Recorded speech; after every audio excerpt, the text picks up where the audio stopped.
Hi, everyone. Happy Sunday evening. I have my computer over here because that's where I look at comments. So I was just making sure that everything was working over there. Well, how was everyone's Sunday? Everyone had a pretty busy week. I went back to work this week for the first time after my sickness, and it went pretty well. The first day was a little bit rough. I started fading in the afternoon and went to bed early, but the second 2 days were really good. And then it was the weekend, and yesterday we had a little impromptu live. I think some of you guys checked that out, and we had a lot of fun. We were just hyper yesterday. I had a new subscriber to the channel join yesterday, and she indicated that she was going to watch the impromptu live as her first video that she was watching. And I was kind of horrified because it was shenanigans last night, and it probably wasn't the most appropriate video to be starting her journey with me. So anyhow, all fun. So who all do we have in here today? Let me scroll. We have Lisa, our guest. Yogi Hollow Farm. We have Alicia, Country Mama Musings. Mejia's Rescue Ranch is in here. Lisa Kalovi is in here. I probably butchered your last name. I'm sorry. I guess I don't know how to say it, huh? Anyway, I hope I didn't make it too bad. Tom and Andale and Coffee Angel Crafts and Annette. Annette laughed so hard last night that my stomach hurts today, she says. That's good. I'm glad. We all had a good time. Tim is here. Just wanted to say hi, but can only stay a minute. We're thinking of you, Tim. We're sure thinking of you. And Tony and Joni from Creekside Maples are here. Ben's Over Acres. We got a lot of people in here. Good to see you guys. Well, we have a very special guest today, and of course you all know her. We all know her very, very well. But what I wanted to do tonight is, hi Marshall. As you know, I showcased Devin and Ryan last week from Our New Land, and I wanted to get to know people that maybe we don't know within our group, or maybe we do know them, but I want to showcase people to get to know them a little bit better. We all chat and watch each other's videos and get to know each other, and there's an amazing community here on YouTube, but sometimes we don't know kind of the deeper story, and so I thought it would be fun to start a little series, for lack of a better word. No, you're not going to get grilled. Lisa. But I thought I'd just get a little series just so that we can get to know each other and showcase, just a little bit deeper. So with that, I'm going to bring Lisa up. And hi. Oh, you're muted. Get yourself off mute. Sorry, I muted myself so I didn't make noise while you were doing your thing. Oh, all good, all good. But before we start chatting with Lisa, for those of you that don't know, it is Lisa's birthday today. And so, I have here a little donut. Bye, timid blue collar. Thank you. And this is Lisa's birthday party. So, we're all going to sing to her, which means me, because I'm the only one that can be heard. So, happy birthday to you. Woo! Happy birthday to you. Woo! Happy birthday, dear Lisa. Happy birthday to you. Woo! And I can blow this out Ready? because Now I'm do the the one eating three. it. 1, 2, 3. So it's Thanks, Lisa's Ann. birthday, and you better believe I'm going to eat this on live YouTube. I'm not going to hold back. Thanks, So, Andale. Thank you guys. You guys are so sweet. Look at the chat. everyone's singing to you. Everyone's singing to know. you. Look at that. Isn't that so nice? Oh, it's so sweet. How was your birthday? It was good. We got a lot done, so I'm pretty Good. excited. Yeah, I'm it was a banished. working birthday. Yeah, I'm banished to the spare bedroom because Ryan is watching a Clint Eastwood movie. And You the know, living room. that's very Sunday, isn't it? A Clint Eastwood movie. Yeah, and I don't know if you guys have seen the picture of Diesel on the carpet by the steps. That goes down into where my desk is. So I'm banished here, so that's why the computer's shaking. I'm trying to hold it straight with a pillow. All good, all good. But yeah, it was a good day. I slept in. Ryan took care of the animals, and we ended up moving the girl pigs and getting their gate up. And I wish I could text you because on Instagram you can't text over a minute. But I had the girl. I have it up for one of the videos this week. Eleanor and Fiona following me. Well, Fiona kind of. Aw, But cute. she had to keep pit stops every 5 minutes. It was crazy. Aw, they're gonna be so happy in their new area. They are, and they're going to be. That's what we'll do the farrowing next year, so that'll be good. Perfect. So Tiny yeah, Tim is in here. Kathleen from Untitled Farm Life is in here. Got a good crowd. Tony said right. birthday banishment. Birthday banishment. And Tony also says, I like to move it. Oink, oink. Oink, oink. So we're going to dive in to get to know you, yeah? Yeah. Okay. Ready. So let's start at the very beginning, like where it all started. Where did you grow up? Where were you born? I was born at a hospital in Brooklyn, New York, but I lived in Queens at the time. It was just pretty common to do that. And so I was born in Queens, New York. New Yorker. Oh yeah. To the core. To the core. So you didn't have any farm animals then when you grew up because you were a city girl? Not at all. Did you live in the city your whole life then? Or like how long were you there as a kid? My whole life.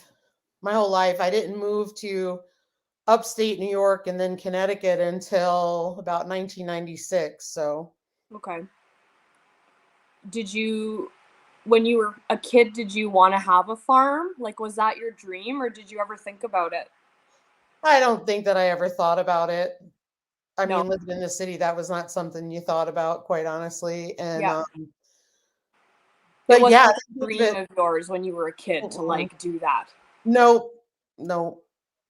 Oh, thanks, Anne. Anne just shared this live. So thank you for doing that, Anne. That's awesome. Thanks, Tiny Tim. People are asking if we've recovered from last night. Oh man. So you were in New York. Tell me a little bit about your life before Ryan as like a young adult and take us through pre-Ryan times. Oh my word. There's a lot of pre-Ryan time. Things that stand out, things that shaped you, made you who you were.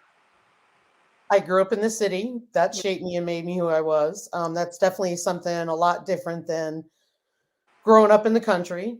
I will say that. I think you learn different things in the city than you would in the country. I think I'm not trying to stereotype, but I think in the country you learn practical life skills, but I think in the city you also learn practical life skills for surviving in the city. So definitely true. I was a horrible teenager. Were you? I was horrible. Why? Like how? I was horrible, but I most of the time never got caught. Let's just say that. Okay. Hanging out with folks and stuff like that, telling my parents that I was at my friend's house 2 doors down or 2 blocks over, and I was really in Manhattan on the train. that kind of thing. Going where? Going where? Parties in Manhattan. Yeah. Yeah, I mean, the Village was a big thing. So it always was a damper when the train would get shut down because there was a track fire and you couldn't get back from the city to Queens. And so then what, like, you'd be found out, no doubt. Or we'd come up with a sleepover plan. It was bad. It was bad. So you scraped by a couple times by the skin of your teeth. Oh, absolutely. Now, Absolutely. were you a good kid doing things that were a little bit on the side, or were you actually like into some shenanigans? A little of both. Yeah. A little of both. Yeah, a little of both, but I would say nothing awful, awful. Yeah. Just teenage stuff and having fun. So It's that kind of was funny. cool. When I was in high school, um, I I was always a good student, but I got to the point where I just couldn't be bothered. Like I didn't want to put in the time. It wasn't like I was dumb, or it wasn't even that I was lazy. I just kind of Yep. like, and my biggest problem was that I would do my work that was due, but I wouldn't hand it in. And so or I wouldn't do it and obviously hand it in. And so how it worked then was you would get this printout of all your assignments, because I wasn't the only one, of course, like grade 7, grade 8, grade 9 kind of thing. Yep. And all of it was like did not hand in, did not hand in, did not hand in, like a whole page of it. And so you'd be getting like an F or a D or whatever. And I'm not an F or a D student. Like I'm a, good student. Yeah. And so there was a year that my parents swore that I was into, well, I mean, they what they were concerned about was drugs, which I wasn't. I just didn't care. And of course you're a teenager and you're a little bit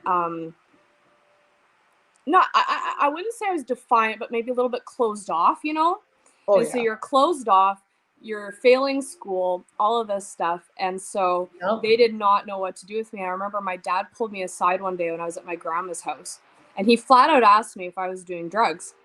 And I was like, no, and they didn't believe me. They That's kept me at funny. home, and which wasn't really I wasn't a big, I didn't have like a big social life, and we lived in this house Yep. out in the boonies. So I wasn't like sneaking off anywhere, because ain't no one coming to pick me up. And where am I going? The forest to party with the wolves? Like, Yeah. So it was kind of funny, but there was a period of time, I think that was in like grade 8 or 9, I can't remember, where I wasn't like allowed anywhere for 2 months because I had been doing drugs, but I wasn't. I never did, but anyway, kind of funny. That's funny. So when you were in New York then, what did you like, where did you think your life was going to take you? What did you kind of think was in store for you? Well, I think at the time it was getting married and having kids. You wanted that. Yeah, I wanted that. And then, yeah, because I was totally done with school. I'd had enough. I literally took cosmetology at a vocational school so I would get Did basically you? do nothing for high school. So, Yeah. So you did cosmetology. yep. Yeah, it was a vocational high school. So you had academics, but Yeah. then, 4 hours a day we had our cosmetology stuff. Cool. Yeah, it There's was something cool. I didn't know about you. People in the chat are going wild with saying like, I was a disaster, I got all honors, I was rebellious, but no drugs. Susie said no drugs. Yep. Tony, my wolf wants to part all the time. Party all the time, yeah. Yep. Well, how do I get this off? Just click it again. My phone is like acting up. There you go. So at what point did you meet Ryan? Well, I was married before Ryan. Mm-hmm, I got married when I was 20 and I had my son. And then we got divorced because I got married at 20, which was really dumb for me. And so it was a good How learning. long were you married when you were 20 to what? It was just shy of 6 years. Okay, so Yep. a decent bit. Yep. Yeah. Yep. But I would say the last year, so 5 years, because I would say the last year was more going through the divorce and stuff like that. But technically it was 6 years. And then what happened was I was a single mom with my son, and I moved back in with my parents. And at one point, because Nick was little, he was literally a couple years old. And when moved, I moved in with my parents, and then I ended up getting a job at a daycare. And so it was his daycare. So I literally would take him with me, work there, drop him off, work in a separate place. And then my mom would come at 3 o'clock when she got off from work and take him, just because it was cheaper for me. Right. And then that's what I was doing. And then I ended up moving upstate New York when my parents retired, because I felt that he was still little and it gave him a chance to have stability. And so we went with them. And then I ended up meeting Ryan. When you were in upstate New York. Yeah, about 4 years. I had met him before that, but I would say before we started dating, it was about 4 years after I moved upstate New York. Okay. So Nick was born in the city then? What's that? Nick was born in the city. Yep. He was born in Queens. Yeah. Was it hard for him to transition to upstate New York? No, like I know that he was still little, but it didn't. Not at all. He was with Nana and Papa. That's all, and his mom. That's all that mattered to him. Yeah. Yeah, he had no trouble at all. So he started school up in upstate New York. And in a city environment or rural in upstate New York? Rural. So that was the first time you lived rurally? Lived rurally, yes. Yeah. How was that? It was awesome. Change. It wasn't, because we'd been camping in the same town since we were kids. We would go camping every weekend up there. We would go camping for 2 weeks in the summer. So it really was not a foreign place for us. Yeah. It wasn't a big change.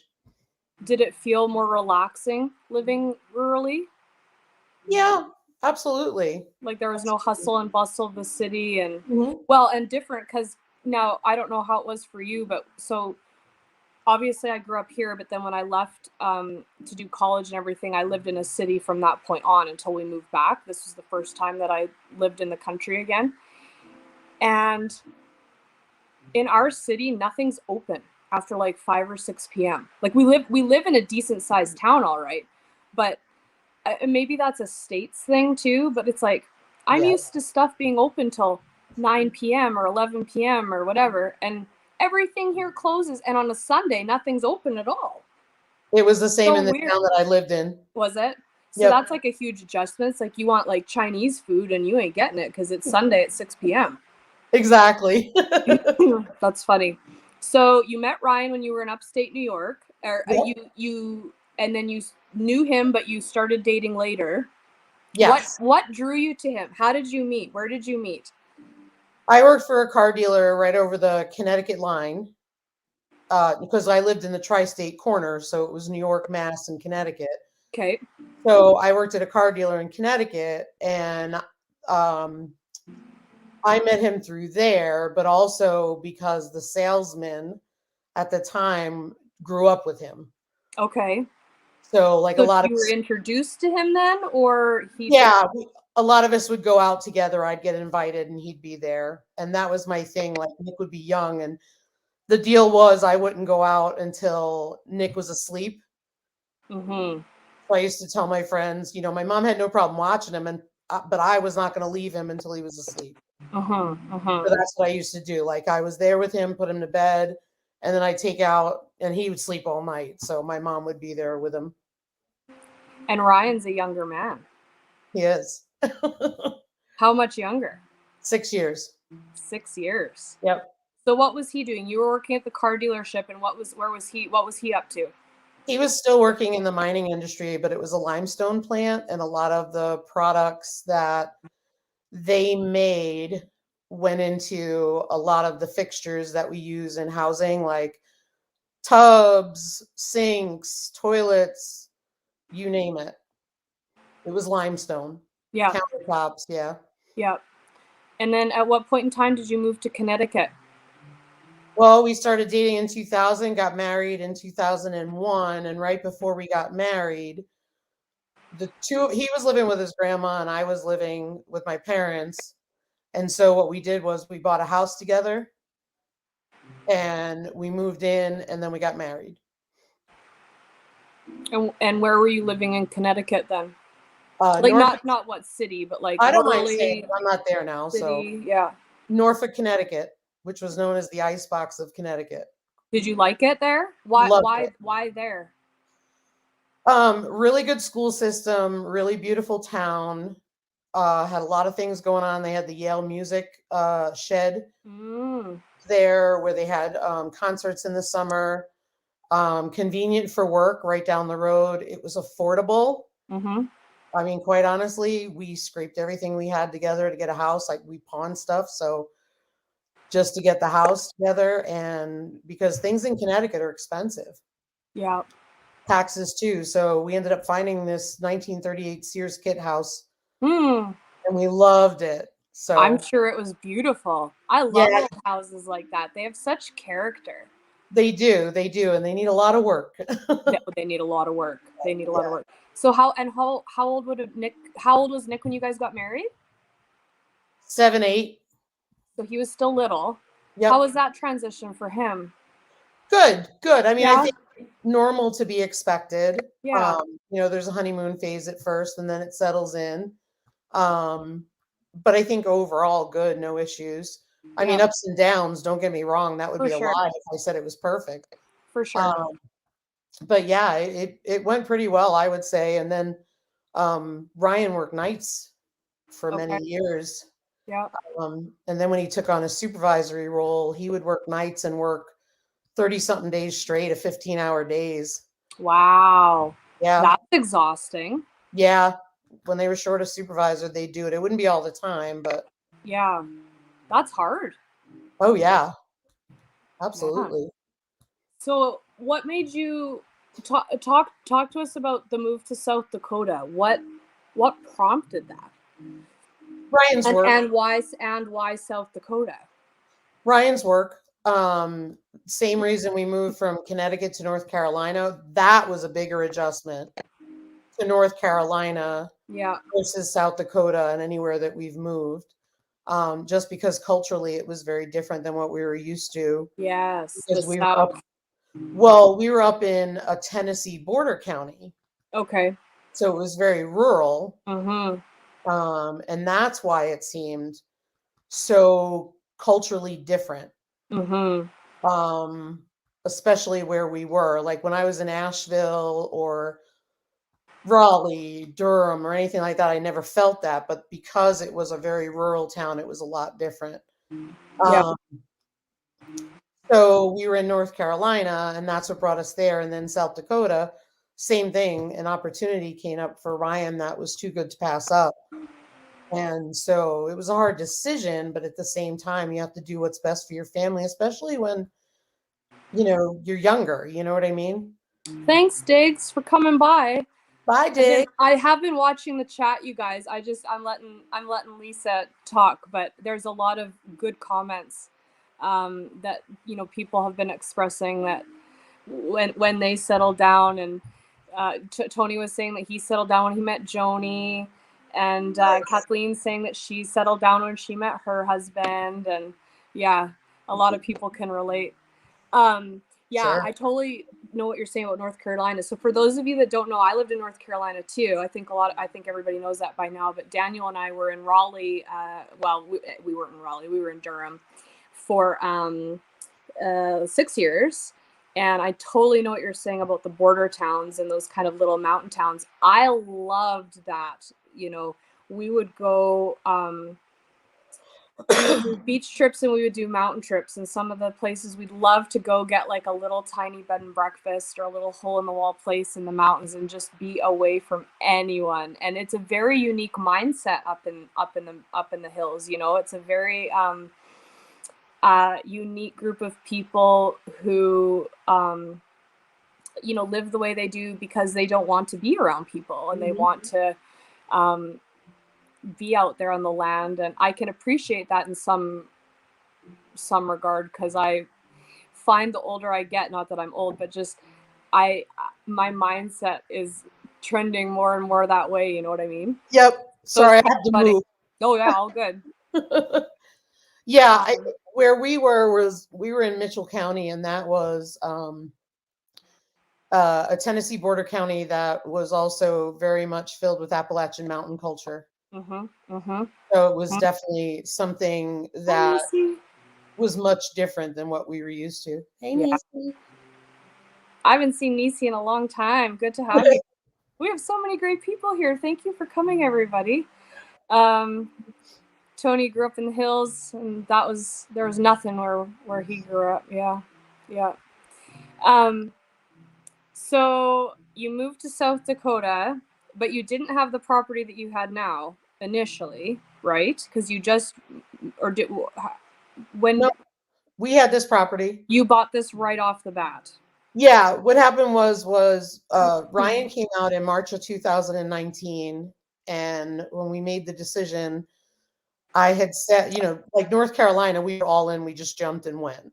And there were some struggles with the job that he had there. So what I did was, the two of us talked about it, and I just said, stay out there for a year, meaning coming back home every month and so on and all that. He did a lot of traveling back and forth, mostly flying.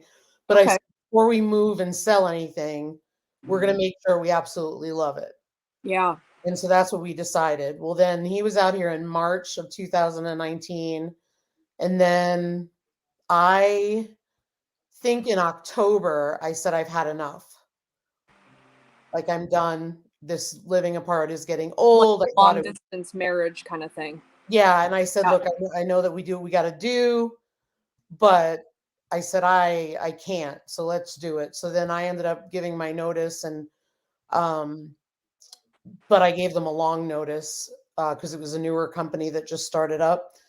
And so I stayed until January 3rd. Okay. 2020.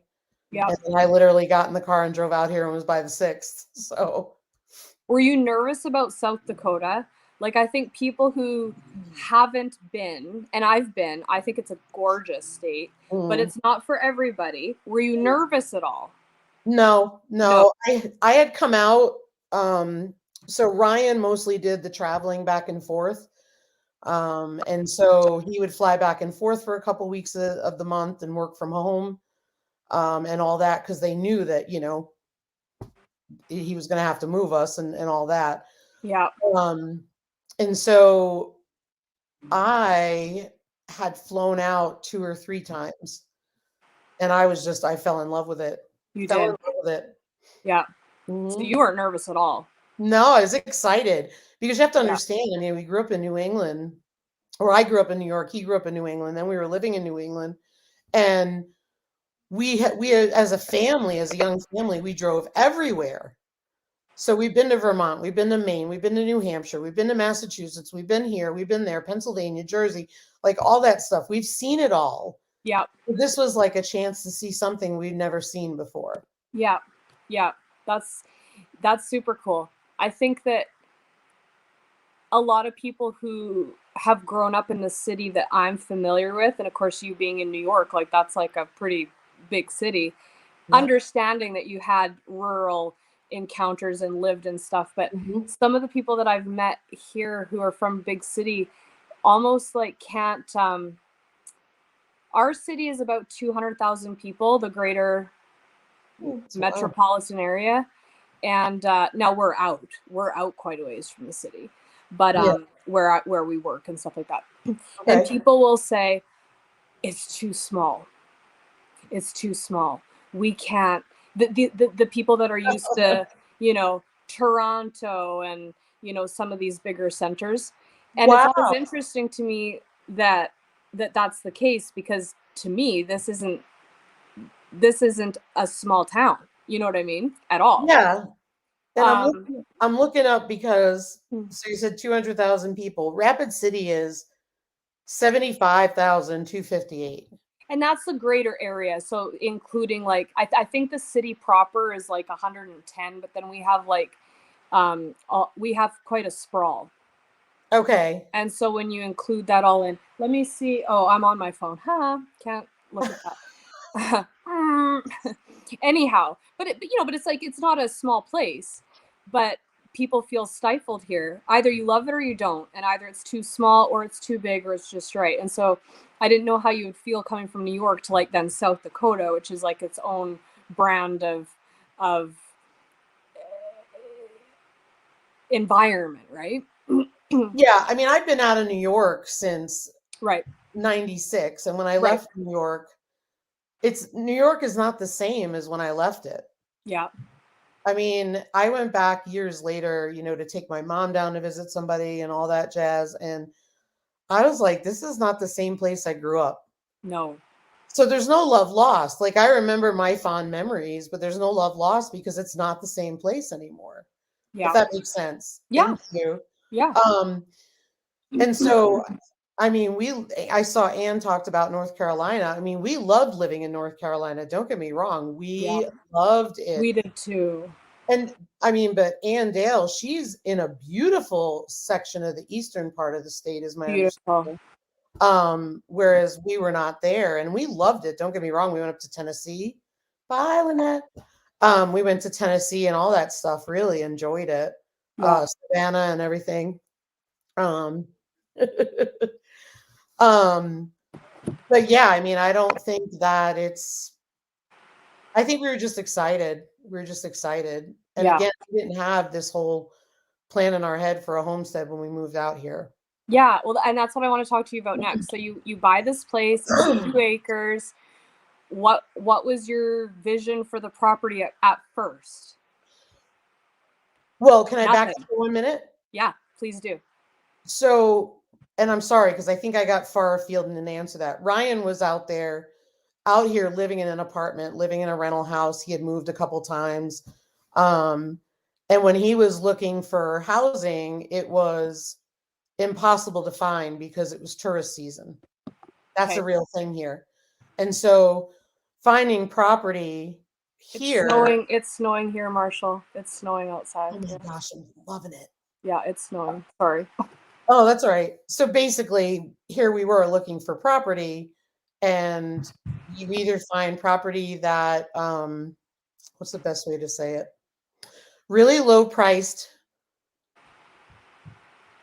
really overpriced for what should be very low priced. Yeah. Or in the millions. No middle. No middle. Yeah. Yeah. No, and we're cheap, so it's got to be affordable. So the ones that were really in rough shape, we were like, that is way too much money. We looked at one that wasn't even connected to water. We literally looked at it because we were like, it's a foreclosure. We can buy it. We can afford it. We can do something with it.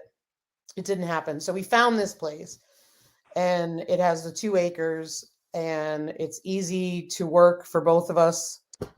And so that's where we are. And then we got out here, and the joke was we were going to have the people who we bought it from remove all the buildings. Oh, really? Yep. And then I think we just had no interest. Right. And then. And really, when you think about it, though, this isn't that long ago.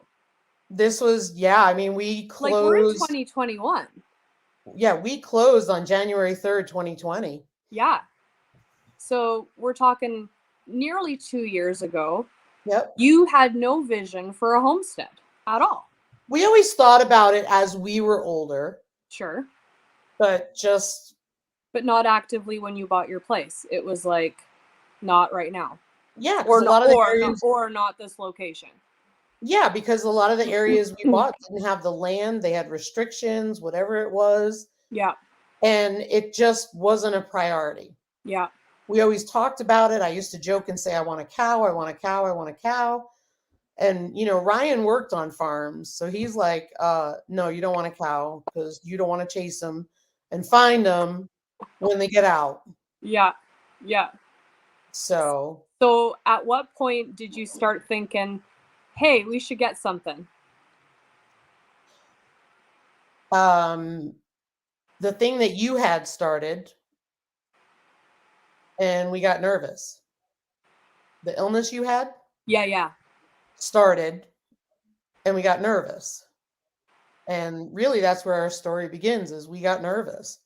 And it was chick season, right? In May, when I was walking around. And we walked through a store, and I said, hey, we got a coop. Let's get some chickens. Let's get some chickens. And he said, it was funny because it's going to sound like he talked down to me, but that's not the case.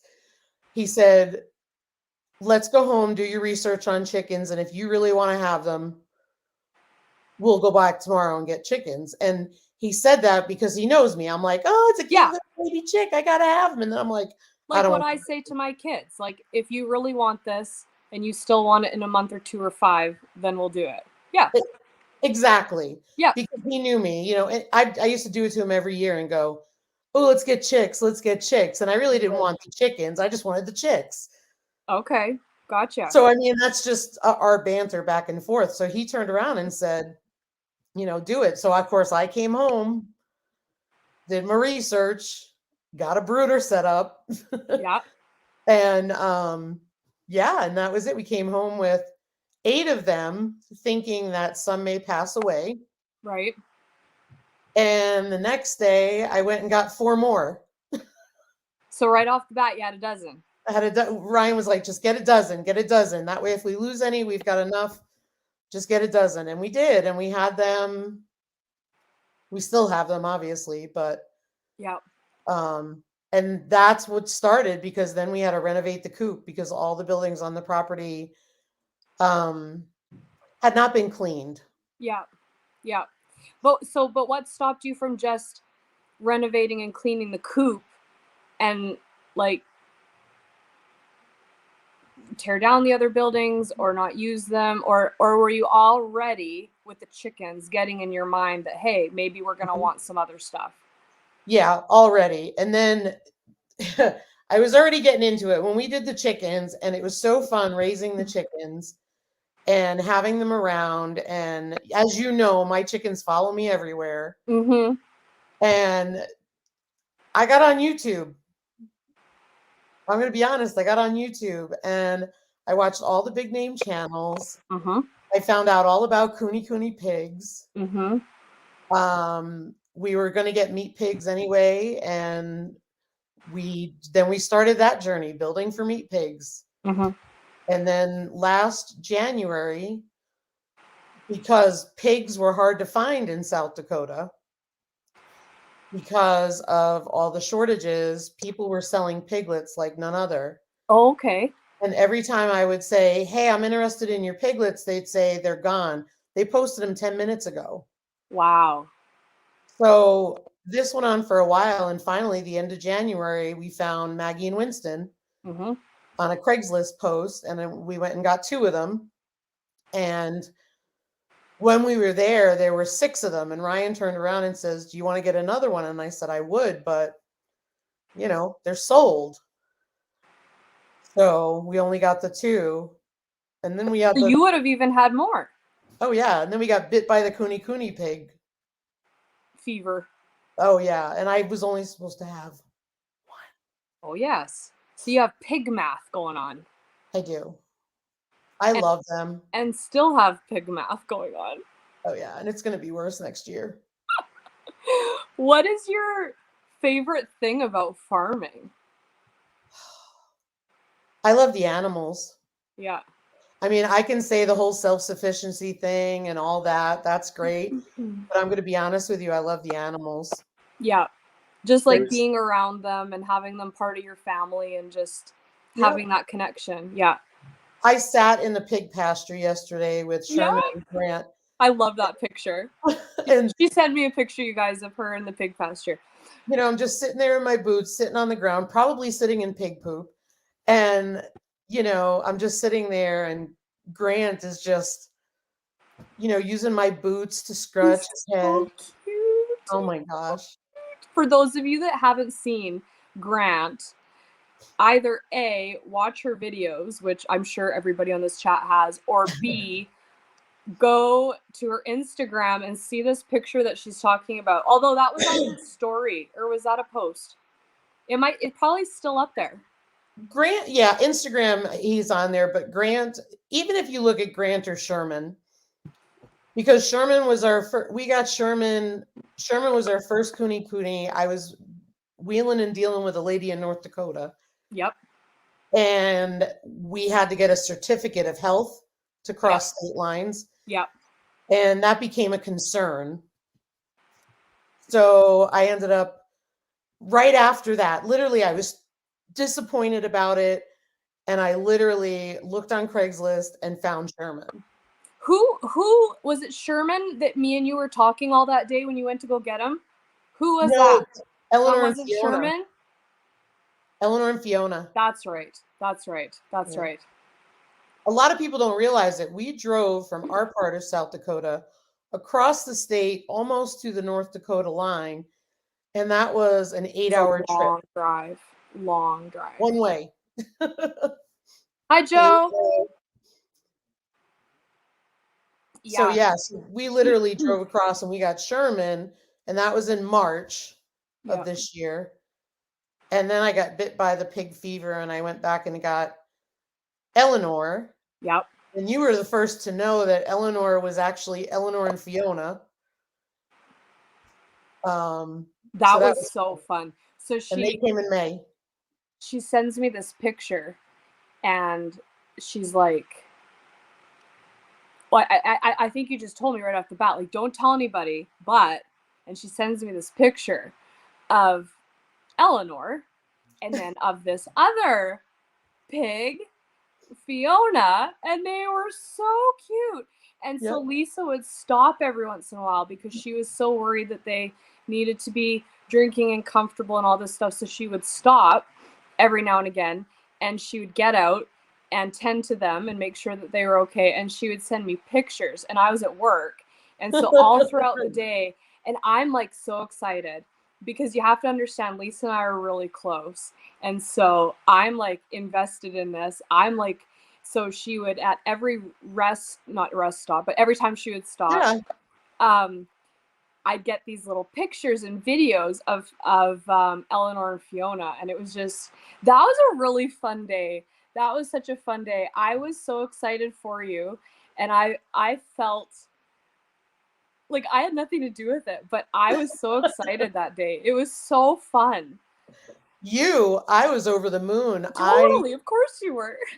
I went to work on a Friday, started driving out, spent the night an hour from the place where I was getting them. And what happened was we originally picked Eleanor, which was Fiona. Yep. Fiona turned out, because we wanted one registered, because all the other ones are purebred, but they're unregistered for one reason or another. So Fiona was supposed to be Eleanor. And when I texted the lady and arranged pickup, she says, I have to tell you, I can't register. Here's what's going on. And she told me it was because she was very small.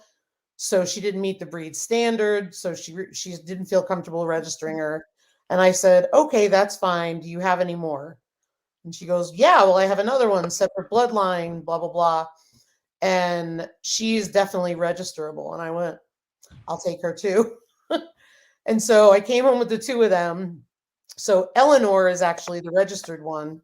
And Fiona, who is now bigger than Eleanor, is not registered. Isn't that funny? Yeah. We'll take Sherman. Yeah.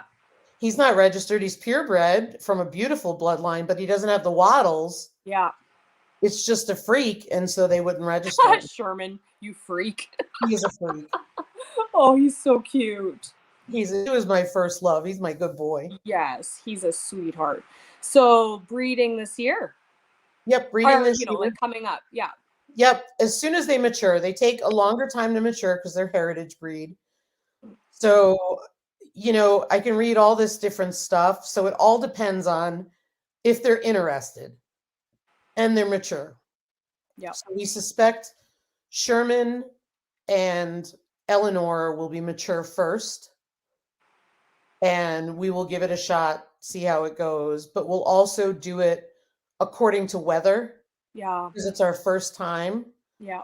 So we don't want to get into farrowing our first time and having it be below 0. Yeah. So we may try. So let's see. Sherman will be a year in December. Mm-hmm. And they say that it could be 15 months before Okay. they're interested. And then Eleanor was born in March. So And how long is a gestation for a kuni kuni? it's all pigs, 3 months, 3 weeks, 3 days. Okay. So we can plan it, and that'll be good because I'll be home. Oh, thank you. They love the pig names. I don't know if it's Ryan or Devin on, but Ryan or Devin likes your pig's name. Bye, Tony. Bye, Tony. Thanks for coming. Yeah, it's late there. You get some sleep. Good to see you. Hope you and Joni have a good week. And Ryan names all the animals because he's a history buff. So if he wants to keep naming them, I'll keep getting them. That's what you're like. He'll never run out of names. So you got to keep up. It's your duty to provide him with animals to name, right? That's right. It's Devin on. Hi, Devin. How are you? Good to see you. This was Devin last week. I know.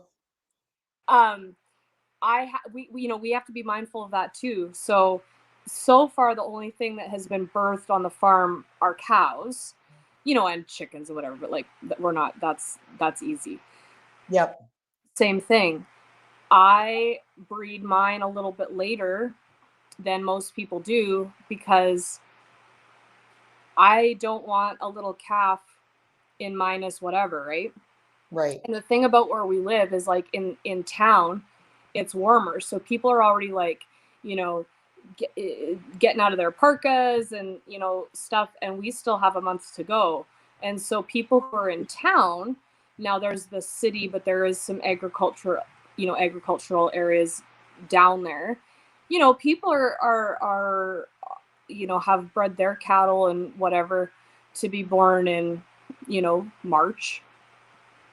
And Bunny this last year was born at the end of February, but Honey had come to me bred the year before, so that was beyond my control.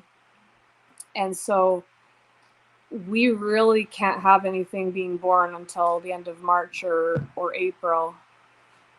Bye, Ricky. Bye, Ricky. Good to see you. No, that makes sense. I mean, the whole heat lamb thing I don't know about you, but heat lamps freak me out.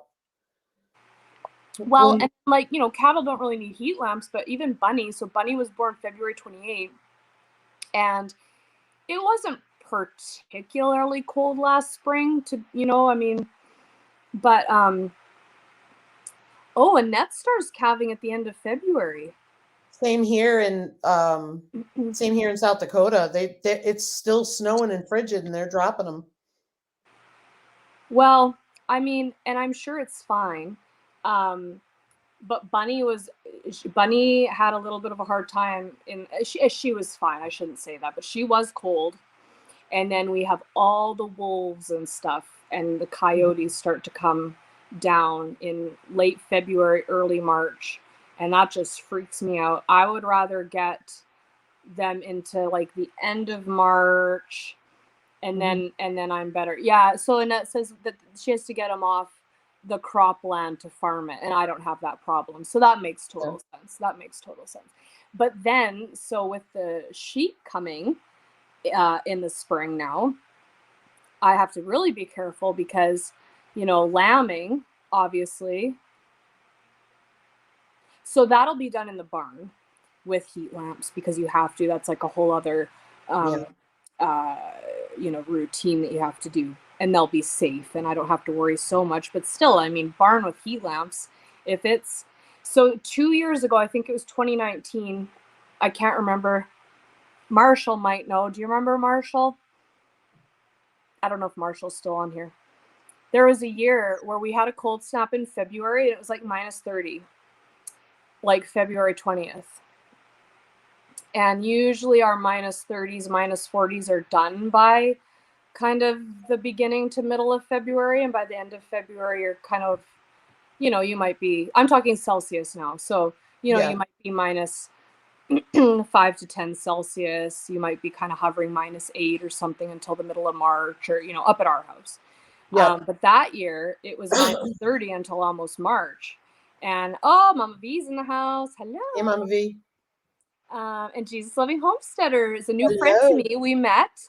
Where Eric did we meet? Lands. Yes. Mm-hmm. Anyway, so I don't want to be, doing sheep there. So anyway, but back to the cows. So we did our AI this year in June to target like a mid to late March calf. Yep. So, or calves. So we'll see how it goes. I do AI and not a bull because I don't want a bull around the kids, because the boys are taking care of the cows sometimes now, and I just don't want a bull. I know that you can get friendly bulls and all that stuff. It's not worth it to me. I'm not interested in that. It's a lot of expense and upkeep. It's sort of like renting an office space when you can work at home. Yeah. Because you got the upkeep of the bull and all that stuff and everything.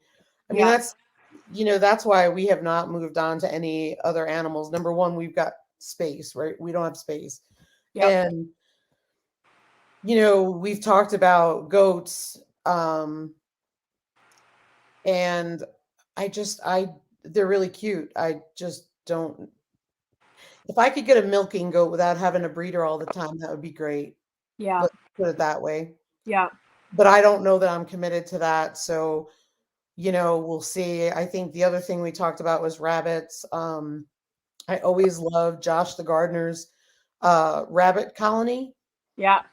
And I would do that kind of thing.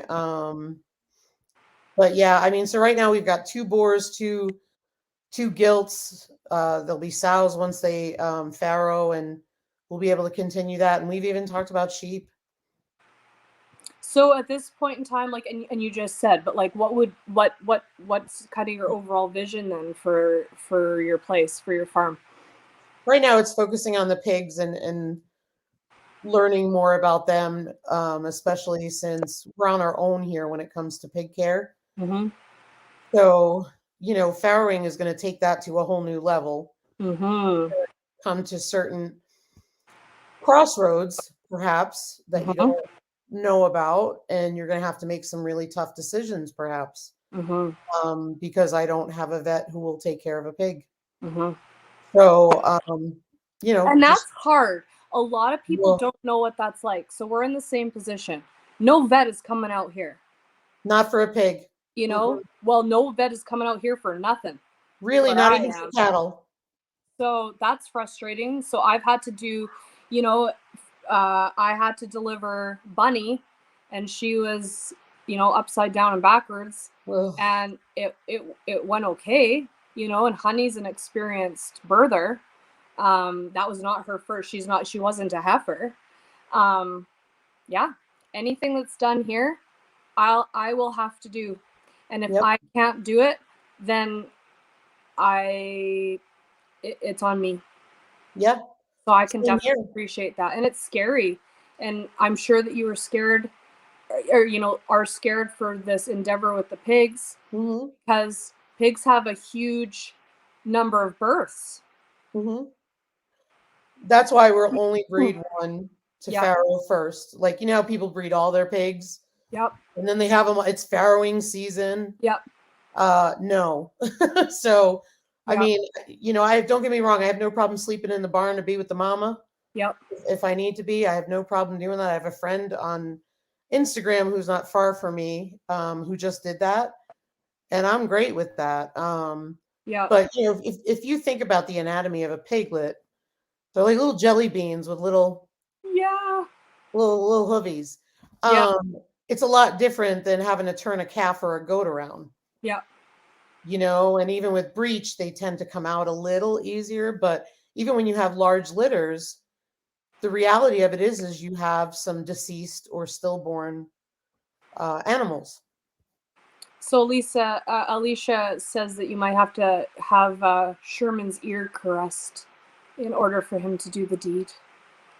Keep that in mind, she says. She winks. Okay.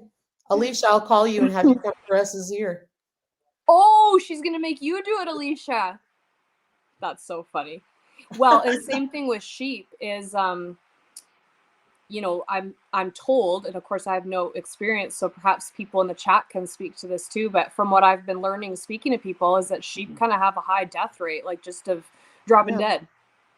Yeah. Either in childbirth or otherwise. And I'm going to be doing registered baby dolls.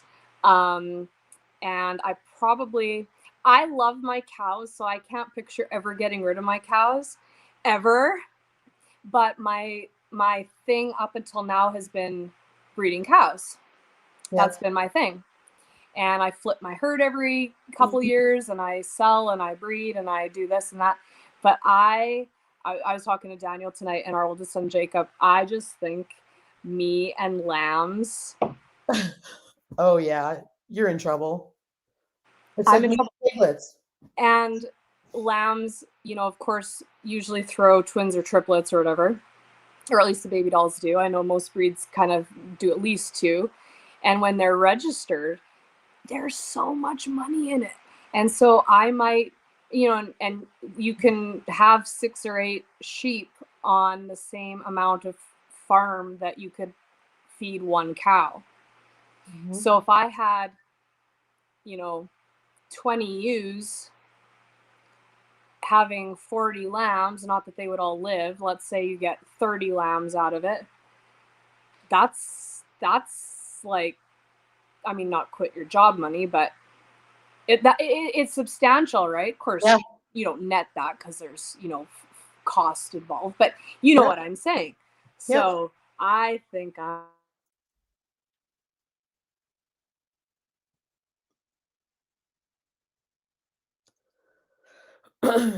you froze up on us, my friend.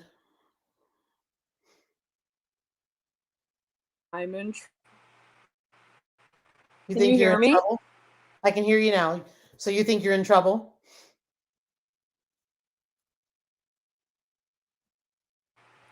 Oh, no. That's all right. I can hear you now. You're just frozen. You're kind of moving. There we go. Yeah. We might have some internet problems because we're having a winter storm. So we'll see how far we get. So if I cut out or this chat, if this ends, you know that we're having a storm. So I apologize in advance. Well, if you freeze up and get stuck, message me on Instagram because I'll tie things up for you with everybody in the chat if you want. Okay. Although I might not be able to get a hold of you on Instagram because the internet will be. Anyhow, everybody, I'll put it out there now, but we'll say we're gonna be good. I want to know what, like, I've learned so many lessons from doing this, like just experiencing things, births, deaths, sicknesses on the farm, navigating that. I want to know what important lessons you've learned in the last year from doing this. The pig will move when the pig wants to move. Okay. Some are very food motivated. Read this. Devin says, I think the cattle just knocked out the internet. All that talk of lambs. That's funny.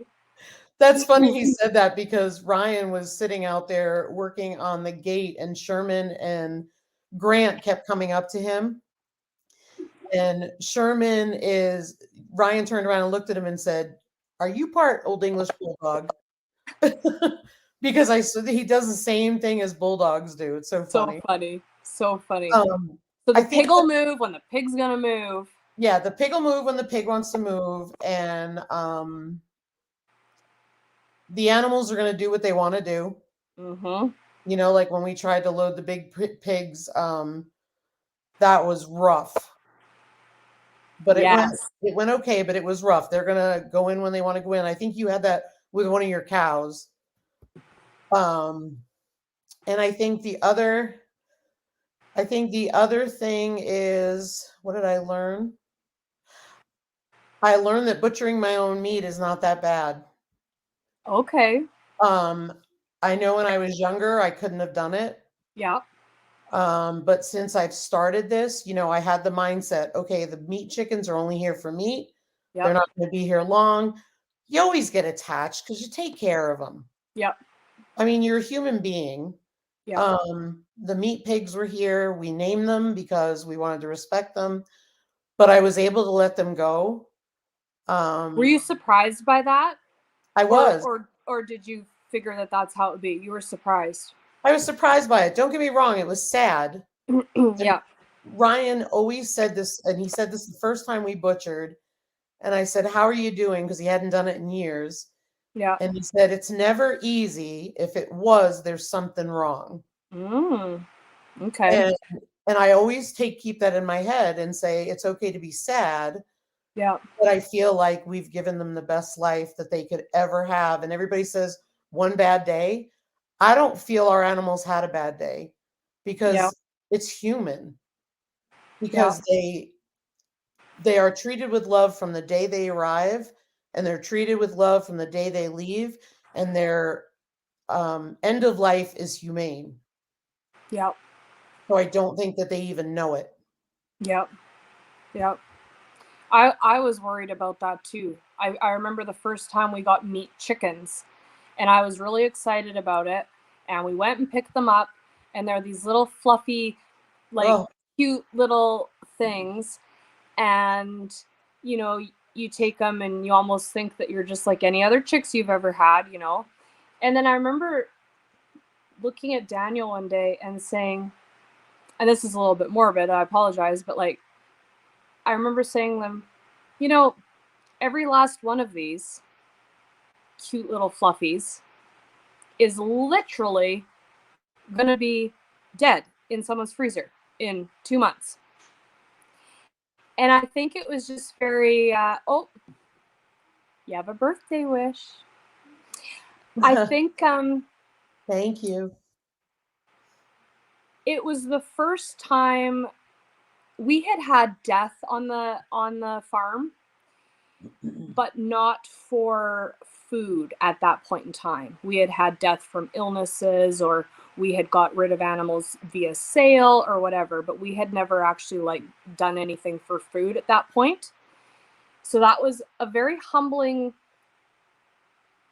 that like going back to like lessons you've learned or whatever. I think that was a lesson I learned, because you know the process, you know what you're doing, you're educated about it, you're not like, but I think it was just very humbling to be looking at these things that you know you're going to care for, and you know that every last one of them is not going to survive. And I think that was just a really humbling moment. And I think that the Yeah. kids actually handled it better than we did.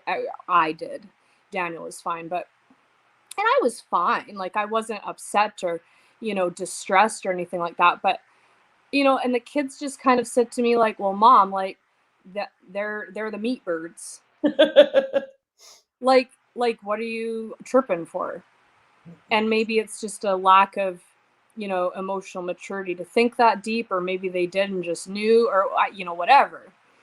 But now that we've entered into other meat um situations, I don't want to say it gets easier. It's bye, Nisi. Have a good sleep.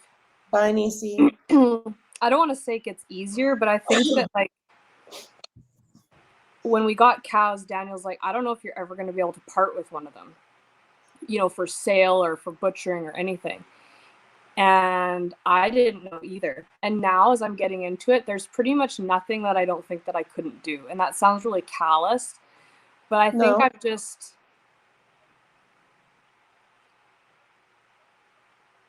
the life. understand it better now. Yeah. It's the Yeah. life. Yeah. Yeah. I mean, Here, I'll give you this. Today we were out in the pig barn that we built. And a lot of people don't realize this because it's way back in one of my beginning videos. I have a sign in there, like a metal sign that I hung in there, and I wrote Maggie and Winston's name on it, Mm-hmm. right? People could look at me and be like, "Are you serious? You butchered your pigs. Not only did you name them, but you put a sign in there with their names." Um, I want they were important to us. All of our animals are important to us. And so other pigs' names will go on there too. I You know love what I that. mean? I So love it's that. all about honoring them. And they were loved from day one. They were all treated the same, whether they were breeders or meat pigs. I didn't walk over and go, "Hey, pig one, pig two," Yeah.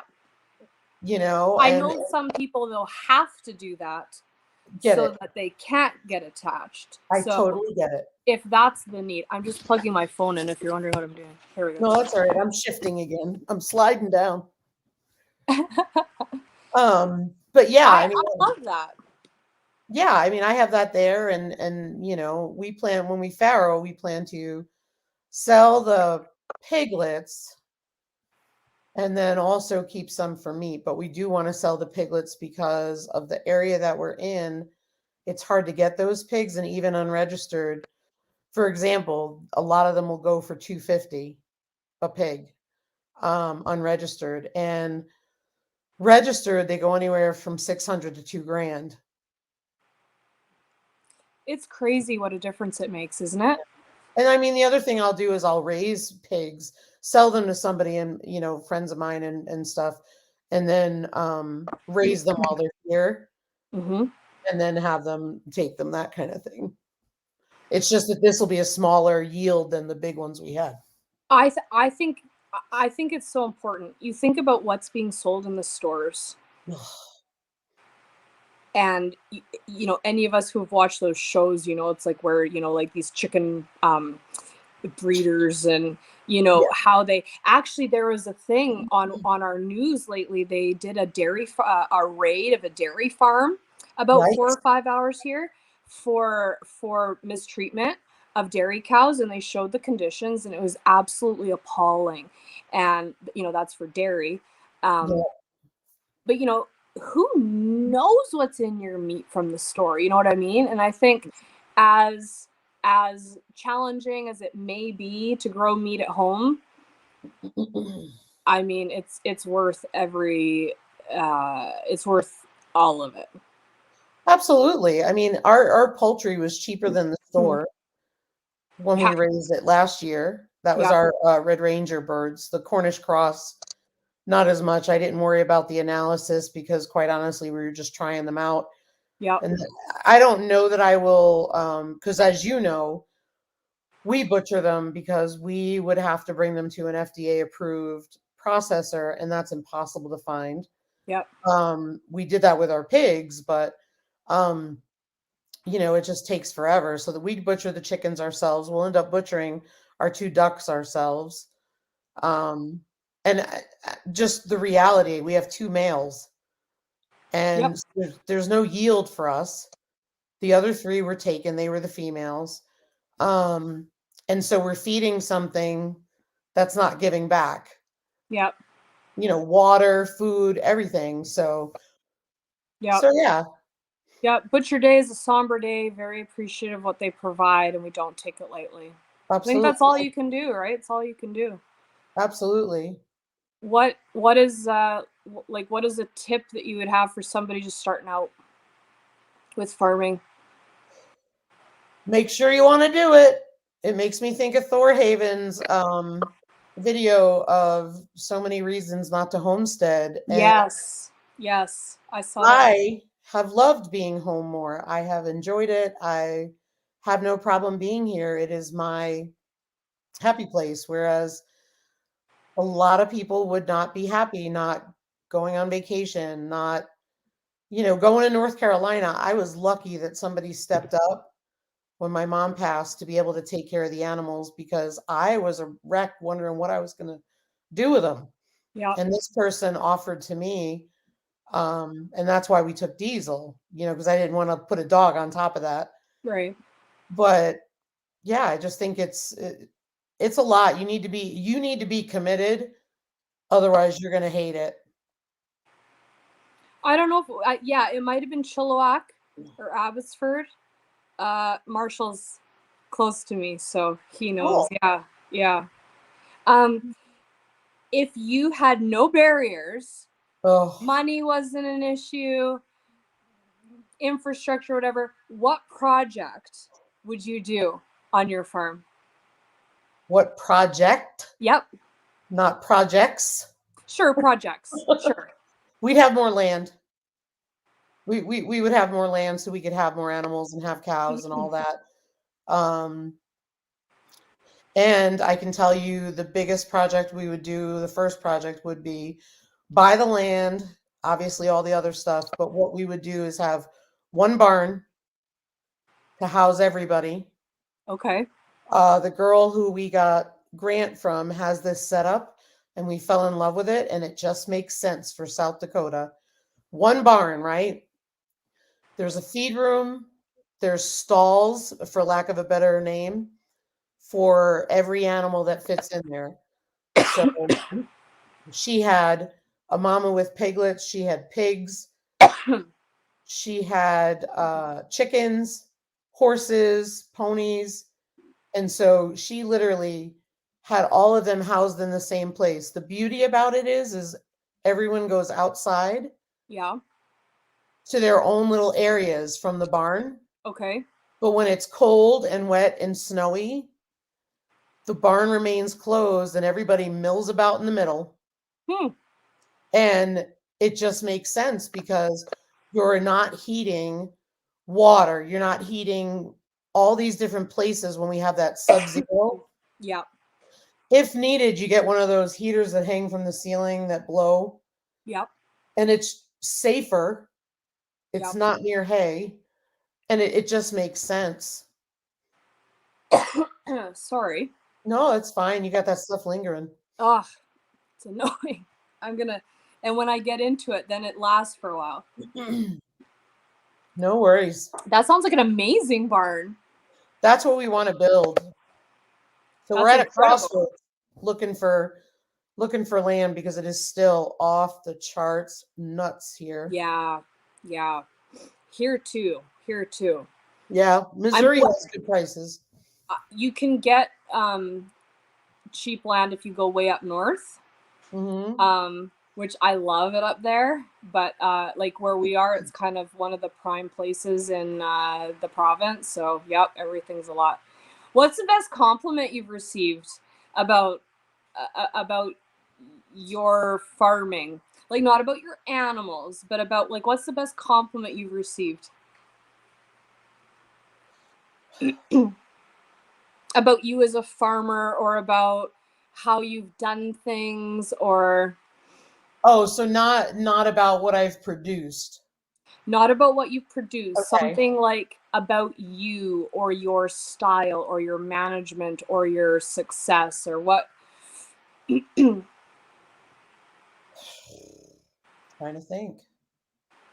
Everybody always says the animals are clean and healthy. Yeah. And I know that sounds like it's a no-brainer. They should be. But everybody always says that. And they also A with lot of Maggie. people have said that you have made really good use of your land, the Yeah, size of your land, and you've utilized it well. that's true. I didn't think of that. Yeah. That's true. People tell you that all the time. I know you do. I just didn't think of it. You know what I mean? But No, yeah, I don't. People do on your lives and stuff. yeah, They tell you that. yeah, Yeah. absolutely.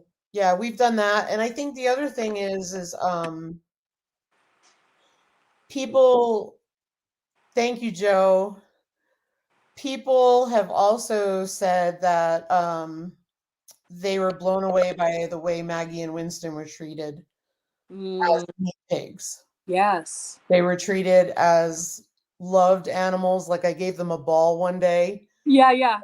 and they were knocking it around, and I spent time out there trying to get them to warm up to me. So it wasn't just like, oh, you're a meat pig, I don't need to talk to you.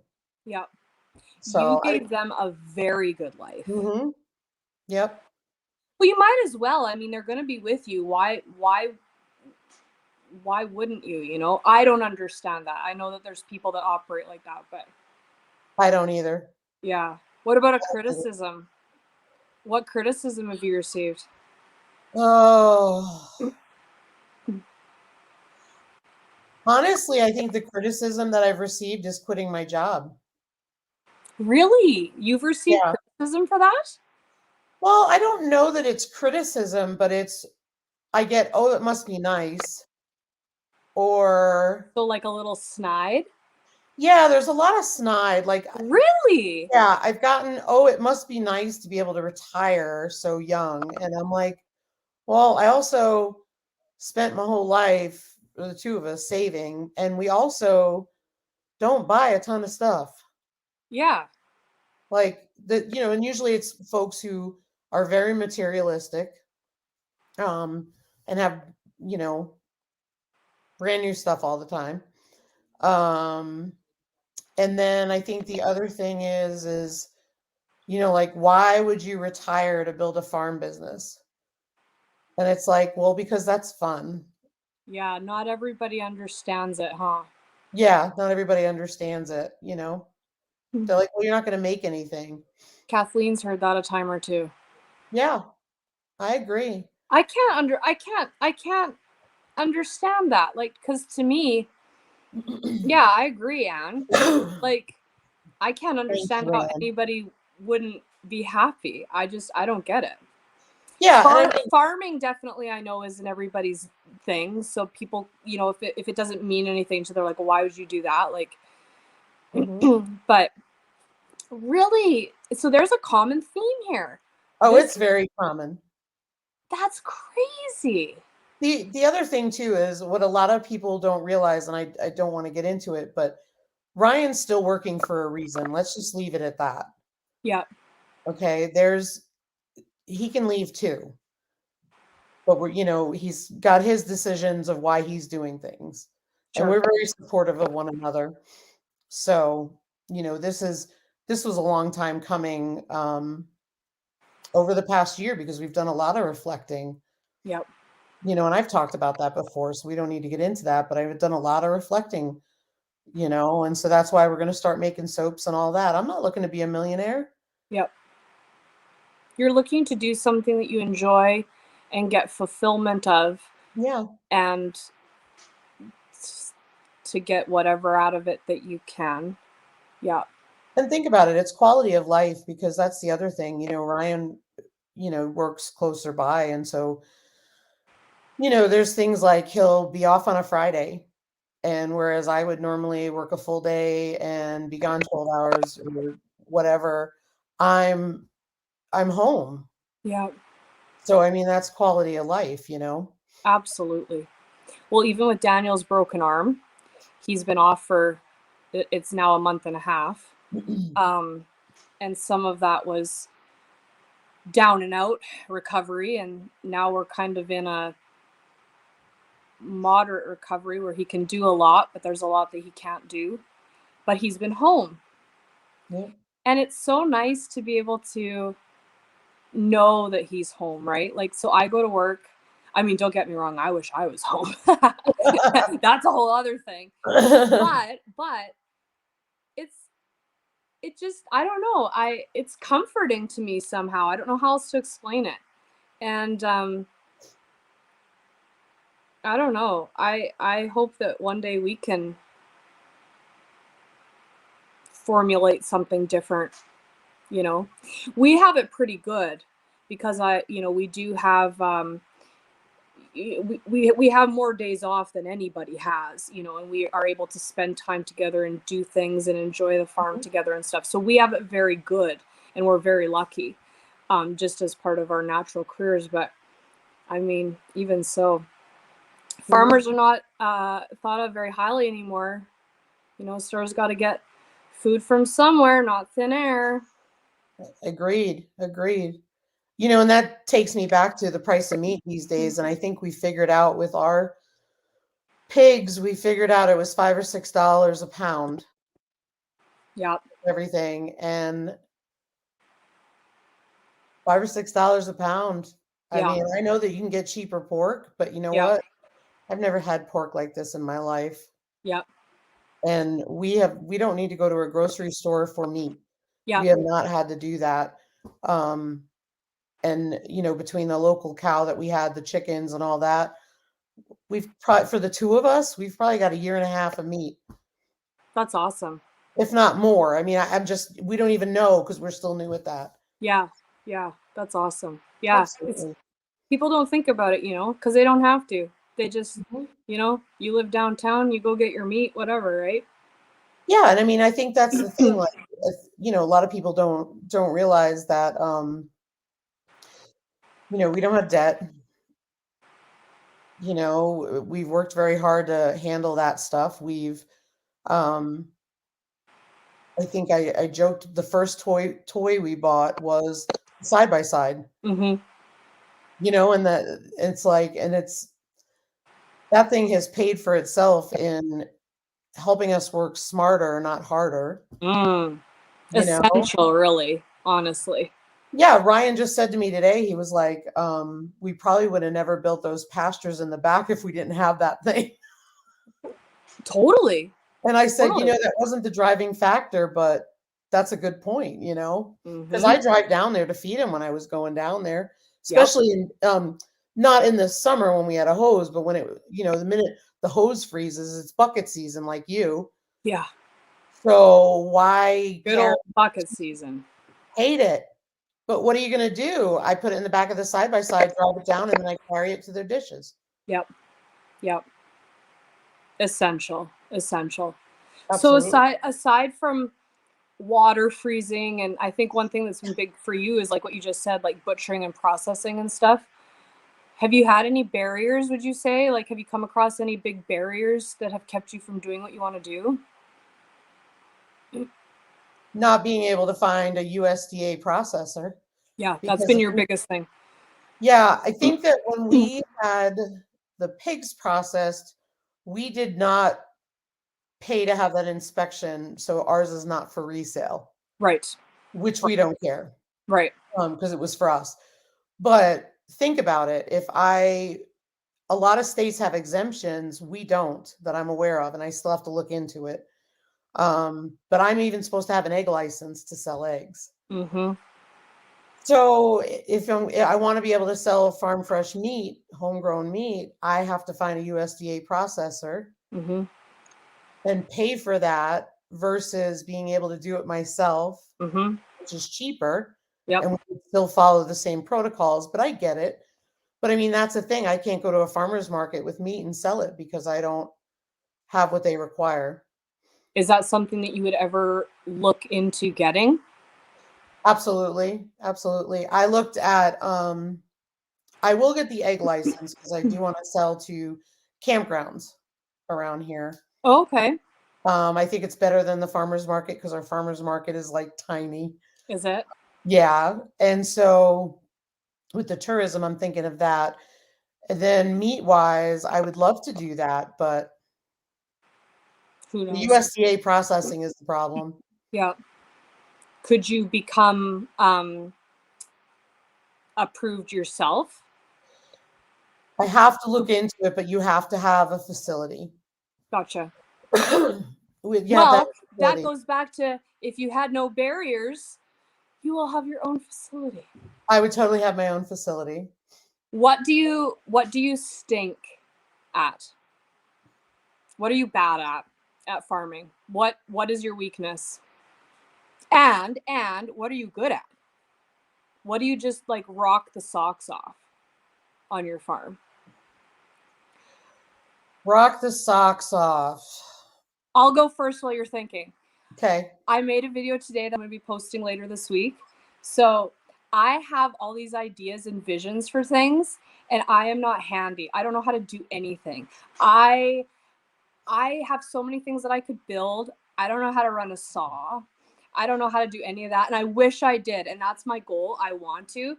But then, and I said this on my video too, my strength is my strength. So when we put in the fences, I was like loading the big poles and not the poles, but like the posts. We got like these big 10-inch diameter posts. We got like the big hefty ones, and I was like hauling them up the hill and then today, and this is a video that I'm going to post later, but I did, like, we're doing sheep fencing, of course, as everybody knows, and we had a hiatus because Daniel was sick, and we were sick or injured and sick and whatever, la la la. But I started the sheep fence all by myself, and for those of you who have ever lugged that 330-foot fence roll, it is exhausting, impossible. And I did it. I do it. And that's my strength, is I don't know how to do stuff, but I can do physical labor. I like do the hay, I haul wood, I do that. What is yours? I, unlike you, do not move the fencing. I can't move it. I used to be able to, I just can't. Well, that sounds really cool. Mine was stupid. No, there's I no, was gonna say, mine is my tenacity. Like I'm gonna figure it out. That's a good answer. If something's wrong, I'm gonna figure it out. We had a chicken with bumblefoot. Next thing you know, we were handling the issue on our own because that's what you need to do. And she got taken care of. She's doing amazing. Good. And it was, I think we caught it in time. And I think I think like you, the tenacity, right? But then also I may not know how to run those things, but that's okay because I'm going to figure it out. I'm going to build it. See, I don't. I'm like, I can't do it. Yeah, no. Daniel. Ryan will do it. He'll usually take over because he's like, oh my gosh, you got to stop. But I think the willingness to do something different, definitely, like I'll do it, no problem. But I think the weakness is definitely just getting older and not being able to do what I used to be able to do because I used to haul stuff like crazy. Yeah. But Ryan and I are both sitting there and we're like, this is, and he's coming to the realization that he's getting older and he's like, this is ridiculous. It's not for the faint of heart. Yeah. At all. But we feel good at the end of the day. Yeah. We feel really good. We've been the busiest we've ever been on this property doing important stuff, and we love every minute of it. Yeah. Because it goes back to what you said, quality of life. Absolutely. I mean, right before the live, we were eating supper and we had to both shower and get ready to, do what we were doing. And it was just like, we were just, oh my gosh, we're so tired. Yeah. Well, I was, down there doing the fencing today, and a neighbor that lives past us came up the road. He was going to deliver wood to another neighbor, and he saw me in the middle of the bush with my quad winching this fence and all this stuff. And he's like, bye, Devin. Have a good night. Bye, Devin. And he's like, do you need any help? And I'm like, no, I said, thank you so much. I said, I'm kind of having fun doing it by myself. I'm just taking my time and I'm enjoying it. And I was out there for hours, and it wasn't about doing it quickly, and I was fighting with stuff. I couldn't get this one corner of the fence how I wanted it. And normally it would irritate me because if something doesn't work, it's frustrating to me. Oh. But it wasn't. And I can't tell you how many times I was out there by myself. Daniel and the kids were in town. They had an obligation in town. And I just was out there by myself, and it was so enjoyable. And I just had so many giggles at myself. And good night, Joe. Good night, Joe. And I was like, that's what it's about. You get frustrated at work, you get frustrated at home, or whatever it is.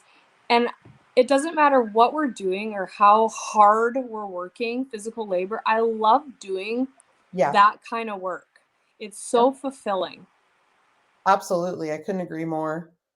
And I always say you because you were the one who brought this to my attention. And don't get me wrong, I knew that I did it, but you were going through my videos and you went back to that New Year's one. And I've always brought this up to people and said, Erin at Bramble Hill was the one who said, did you look back at your New Year's video and you accomplished all of that and then some? And that was such a huge thing because that was the reason why we started this, to be able to see how far we came. Yep. And, you know, even the pig pen is a good example of that, right? Because we have the pig pen was one way that we made it for Maggie and Winston. We didn't know we were adding 3 pastures on the back. Right. Now, then we did it again for Grant, which was temporary. Now we finally have it the way we want it. And I saw Alicia said she liked that artwork. Yeah. That was, I'm trying to do it. That was a gift from my employees, and all their signatures are on the back from one of the jobs I was at. Super pretty. Yeah. Super pretty. But yeah, so I mean that's the thing, and now we finally got it the way we want it, and it'll probably change again, you know, Yeah. when we get Well, Highland cattle, you know. Yeah, do it. That's the thing I love is like, you know, I thought that I had the cow pasture how I wanted it, and now we're changing part of it into sheep and stuff like that. Everything, it's always an evolving to how can this be better? How can this be more efficient? How can this be easier? How can this be more productive? You know, all this stuff. Absolutely, and that's the key. I mean, that was the whole reason we redid everything. First of all, we didn't have fences when we built those pastures. We had to buy one, or gates. Then we got those gates on Marketplace. We were able to put one of them up today, but now it's at least functional, whereas before I was climbing over to feed Grant. But you know what? And you probably didn't think about it at the time because that's what you were doing. And now you're going to be like, I can't believe I ever did that. Yeah, exactly. Oh, good night. Thank you so much for joining us. I'm going to throw the link up. Okay, do you mind if I'm going to shut my camera and my mic off for a minute just to walk to the other side of my house so Ryan can go to bed? For sure. Thank you. I'll be right back. I'm going to throw the link up. Woo! I lost you guys. If anybody wants to join us and chat with Lisa, I'm going to throw the link up. And I'll be right back. Lisa's going to be right back. And you guys can come up and chat with us if you have any questions for her or any comments, or if you want to share any stories from your experiences that you can relate to. We'd love to have you come up and we can have a little chat. You know, it's interesting. I think I watched Lisa's playlist through, and I said that to her, watching everything that she had started to accomplish as she was starting out, and seeing where she is today is just so incredible. Hello. How are you? How's it going? I'm good. And yourself? What time is it? What is it? About 2:30 in the afternoon. Yeah. What are you up to? Yeah. I'm at work at the moment, and yeah. Just doing a few things to work at a local university. And yeah, I just came around the corner and driving along, and I saw something on the road. I had to stop and pick up. And I thought, what if anyone's live might like to see it? So, and just as I jumped in, you posted the link. So I thought it's destiny. So it was perfect. So what did you find? Monitor? Monster? So, we call these guys a Shingleback Lizard. Shingleback Lizard. I'll swap the camera around so I can sort of give you a bit of a. They're a very common lizard in our forest and backyard. Here we go. Oh, how cool! And are those common where you're at? Yeah, fairly common. So there's 2 species. So these belong to the genus Tiliqua, or blue tongue lizard, and there's 2 species. So there's the eastern blue tongue, and then a few other species like it. But there's basically a blue tongue which have a really smooth skin, and then there's these guys which are Tiliqua robusta. So they're what we call a bobtail or a shingleback, and they're called a bobtail because there's his little tail. How cool! And he doesn't look too perplexed that you're holding him. They're quite. Yeah, they're very tame. He was a bit cranky when I went to pick him up. They don't like being picked up, but once they're in there, they tend to settle down. Yeah. You can see that's actually his defensive mechanism. It's the same shape as his head, so it means predators don't know which end to go for. So that can give them a bit of a But, How they have fun! And you just found him on the road. They like to. Unfortunately, they like to get on the road to sunbake and warm up.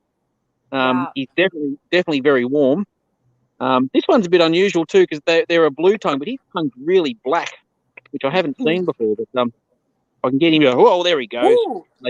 They do get a bit cranky. So was he trying to bite you there, or what was that? He was just basically giving me a little movement there to say, hey, what? Just piss off a bit, please. So where do they live? They come onto the road to get warm, but where do they live? Yeah, so this is an Australian eucalypt forest. So lots of gum trees. You can see it's very, very dry. So this is classic shingleback and blue tongue, and also eastern brown snake country. So you scared some people on the chat. There's a question, Steve, of if you guys have time change there. So daylight savings. Yeah, I think we talked about this with Daz. So, you guys turned back. You had an adjustment in the spring, like your spring. Is that correct? So, yeah, that's correct. As we come into spring, we go an hour forward. So that means we get more daylight at the end of the day, which really suits me. I really like it. I can knock off work at 5 o'clock, and then I can get home and still have nearly 3.5, 4 hours of daylight to get things done. So we need it to stay daylight savings all year round. I love daylight savings. I would definitely have it all year round because it doesn't matter if it's a bit dark in the morning. I know it's hard on some of the farmers, particularly the dairy farmers, made it really difficult for them. But it can be tricky for kids getting them back to into bed in time. But I really like it.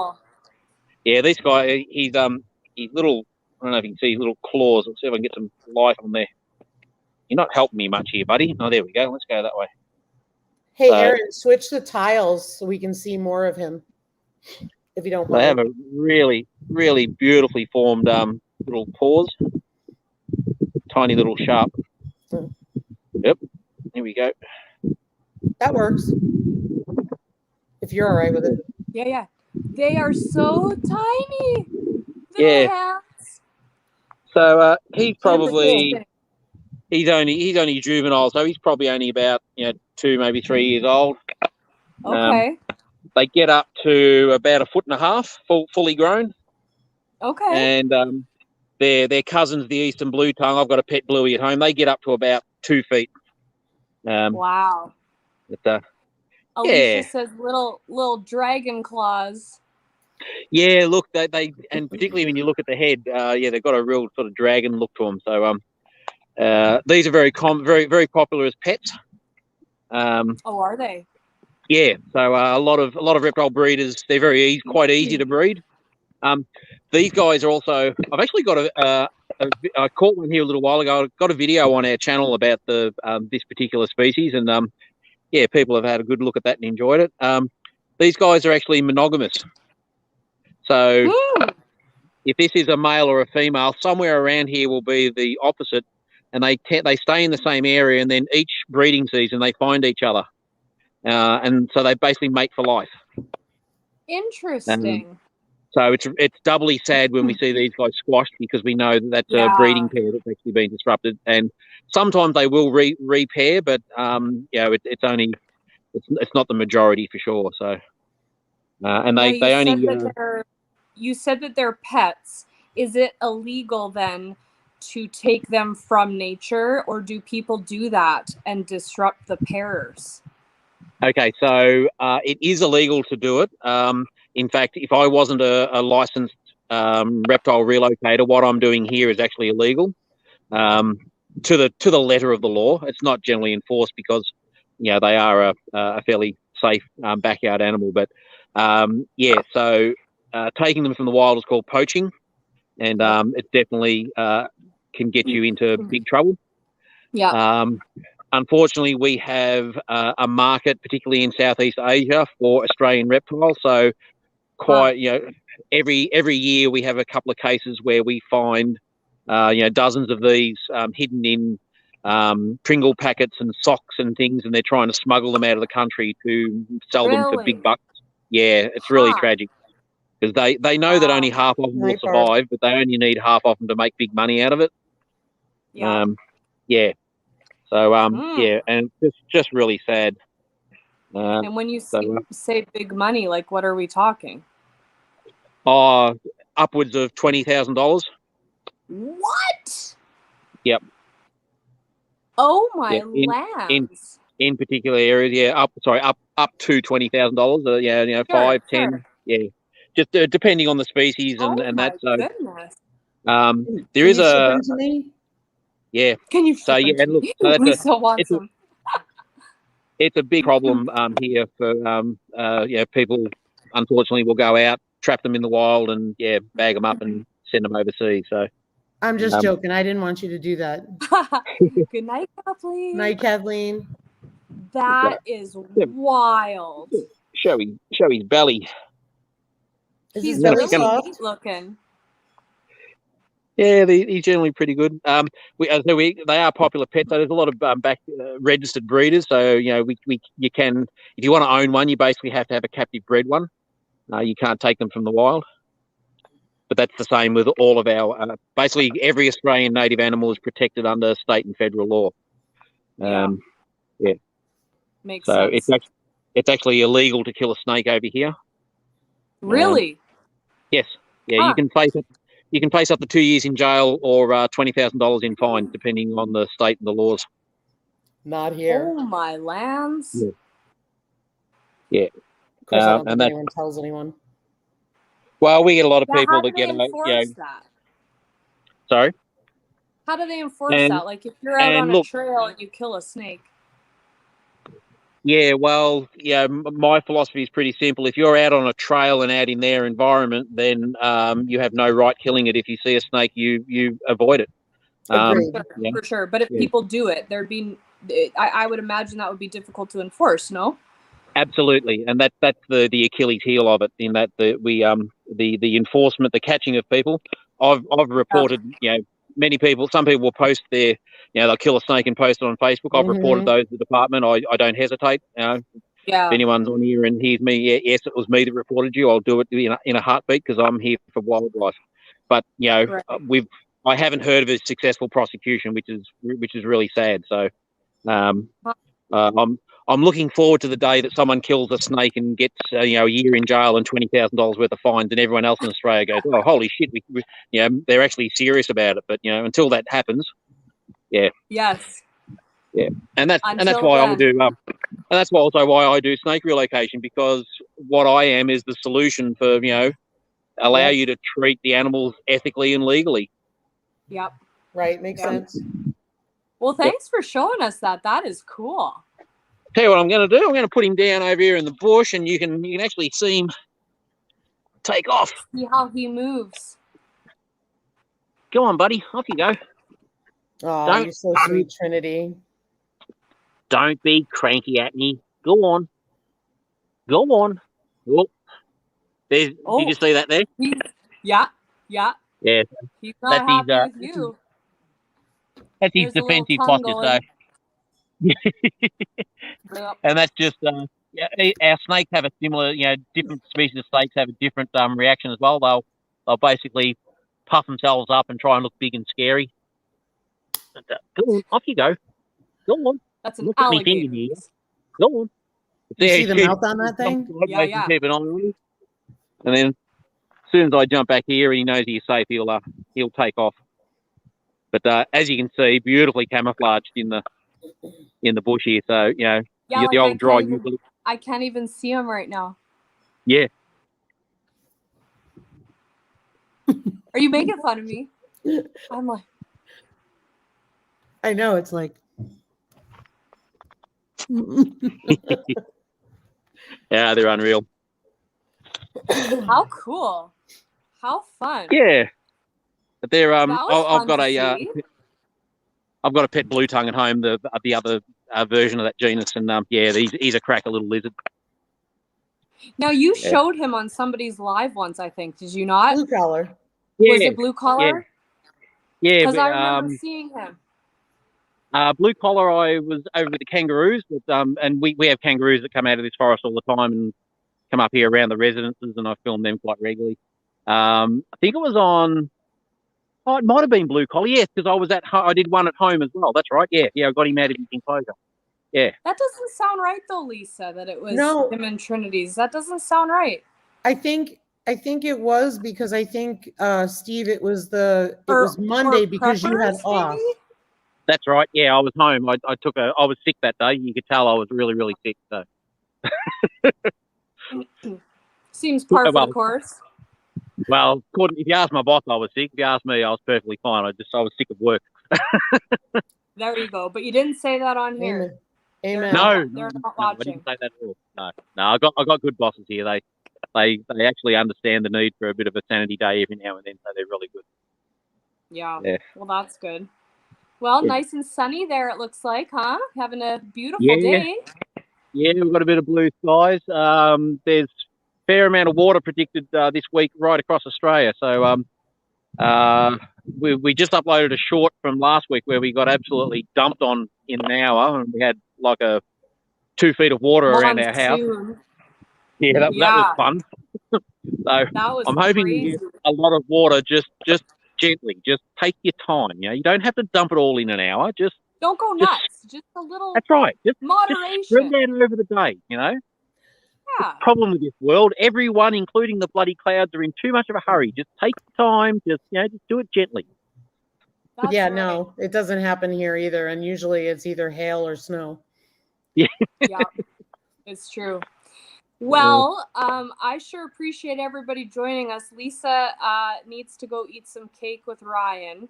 So he went to bed. Oh, did he? Well, yeah, he went to bed, and I told him we would do it tomorrow.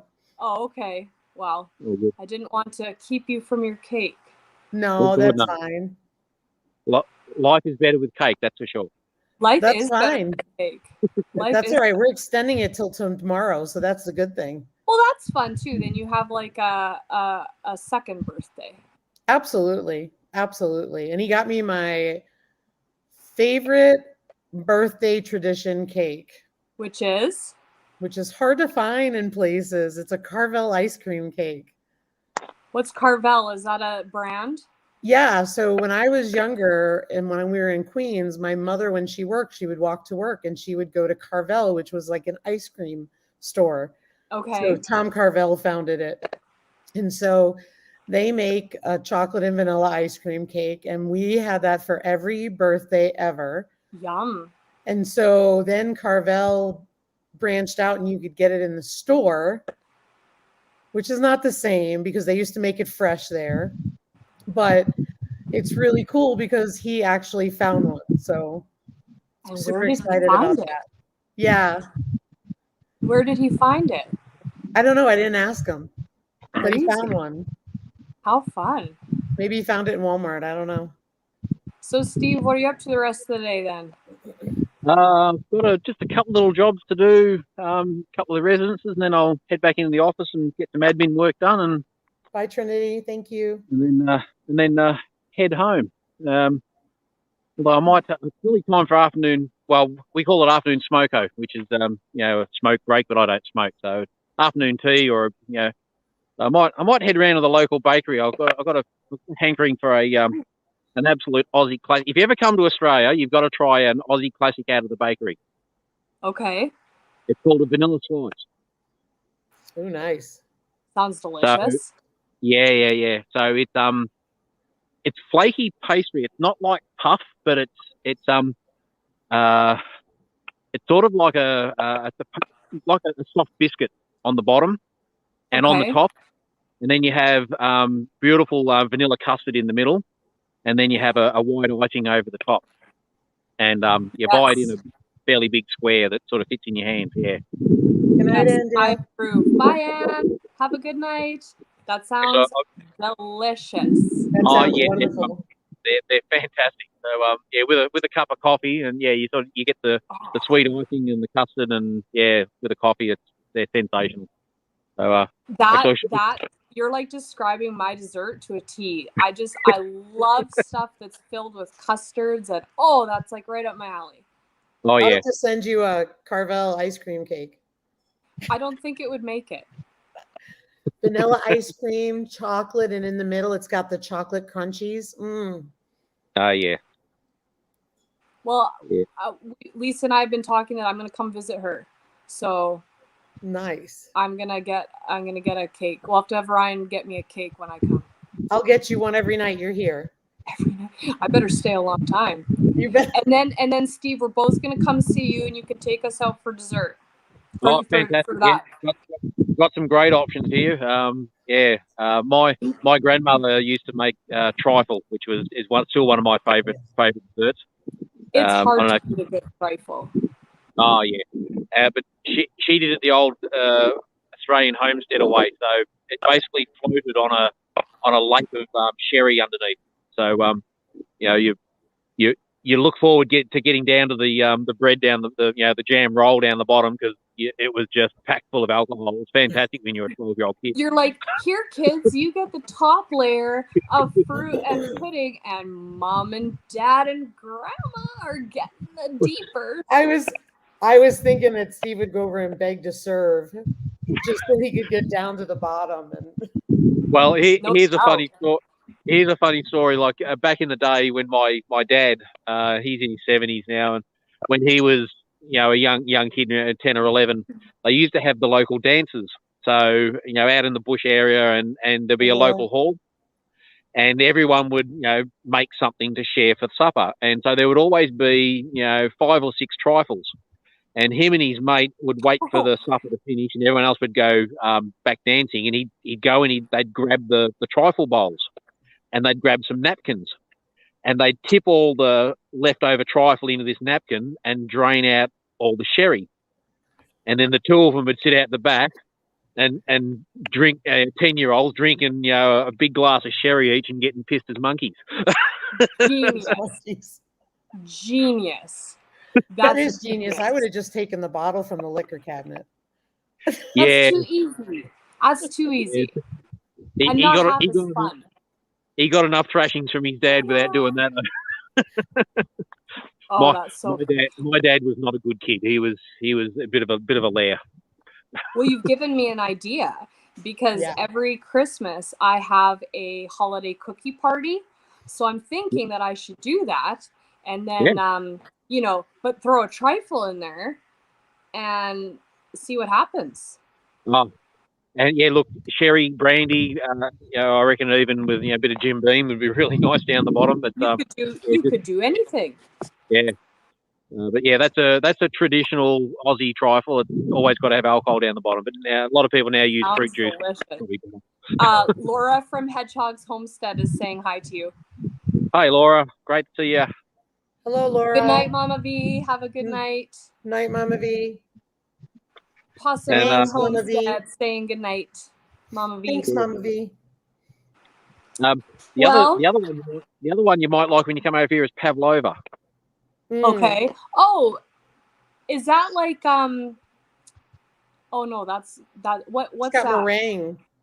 It's like a meringue, so it's got that crusty meringue on the outside, and then the soft gooey meringue in the middle as well. It's like a pie shape, but it's got the crusty meringue around the edges and sort of gooey meringue inside, and then you load it up with whipped cream and lots of fruit, strawberries, kiwi fruit, all that sort of stuff. So it's actually not a favourite of mine. I'm a bit un-Aussie with that one.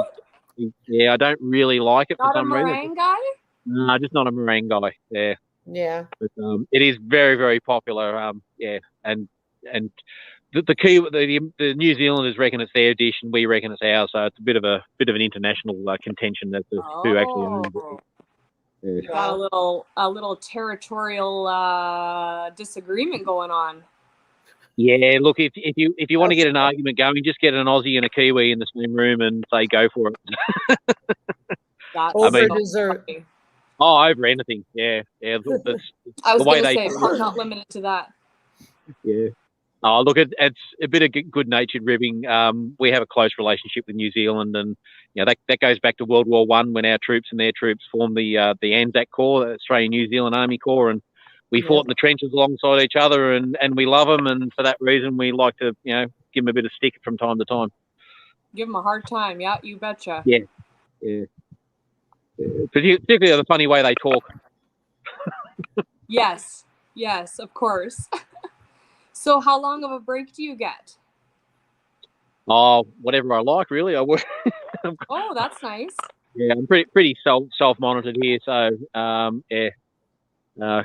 just as long as I, you know, if I take a little bit of extra time today, I'll make it up tomorrow or jiggle it around. I can, as long as I don't take more than what I'm entitled to, it's all good. That's nice. Lisa, are you working Tuesday, Wednesday, Thursday? Yeah. Yeah, we'll be working. So you're off. Yeah. Yeah. I'm actually I'm going to be taking Thursday off because we're going live with Wide Family Farm. Nice. Oh, good. Very fun. Good for you. It's a good time. Yeah. Now Courtney runs a great channel and supports a lot of people, and she sent us an email to jump on. We said absolutely. How good. How fun. Wonderful. Awesome. I'll have to keep an eye out for that. Yeah. Time is it about 7:30 or 8:30 your time, I think. Yeah. Okay. Yeah, very good. I think Thursday's a holiday. It's Veterans Day. Yep. Oh, cool. Yeah. Oh, that's right. I'm off Thursday. So you only have Tuesday, Wednesday. I only have Monday, Tuesday this week too. Nice. Yeah, Thursday is Veterans Day here in Canada and the States.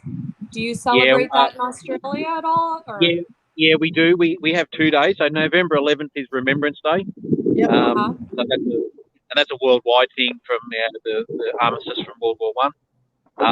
And then we have April 25th is Anzac Day, which is the Australian New Zealand Army Corps. So that was the day that our boys landed on the beaches of Gallipoli in World War One. So that was our first military expedition as a nation after we federated in 1901.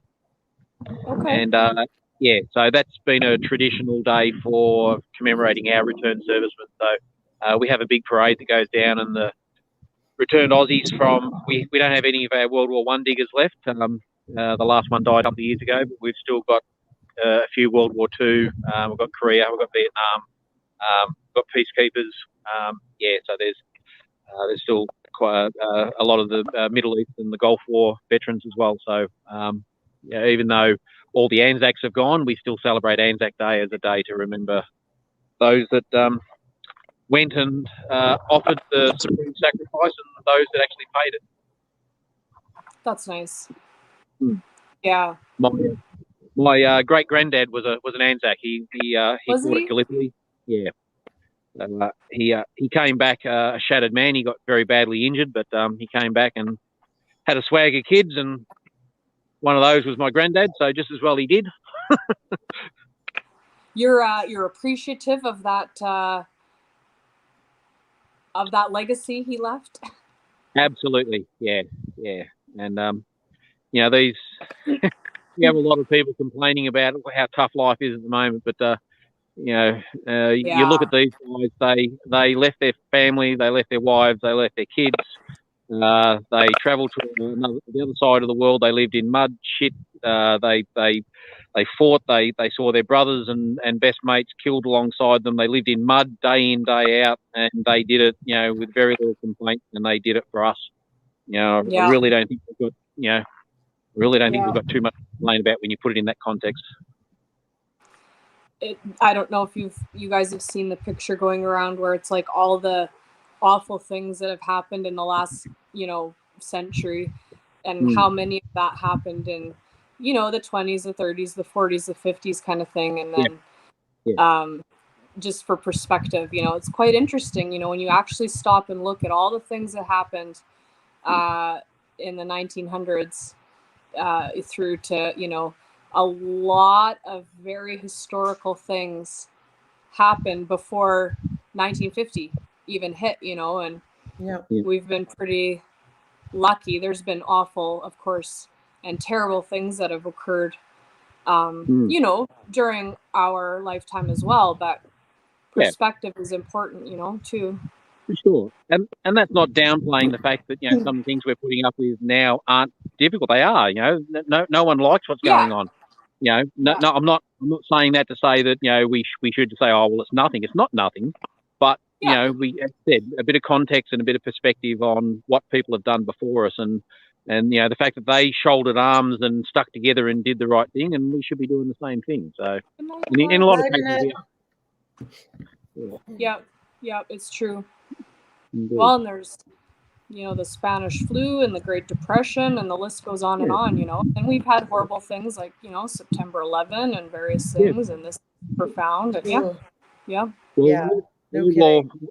World War I, we had 10% of our population sign up for military service. So we had one of the highest per capita enlistments and participation in World War I. And that was because we were a young nation. We'd only been a nation for 14 years at that stage, and we were committed to doing the right thing for the greater good of the entire world, and we should all remember that message. Anyway. Yes, absolutely, absolutely. Yeah, so that's what November 11 to me means. I'll go over and sit on great granddad's grave and have a beer with him, and like I do every year, and. Nice. If I could give anything to have him back for a day to sit down and have a real chat with him, I would. I'd love to. Yeah. Sure. Definitely. But, that's not an option. So all we can do, I've done a fair bit of research on him, and I know his story, and I just go over and say thank you. Yep, for sure. Yeah. I'm sure he would appreciate that if he was here, for sure, knowing that you do that.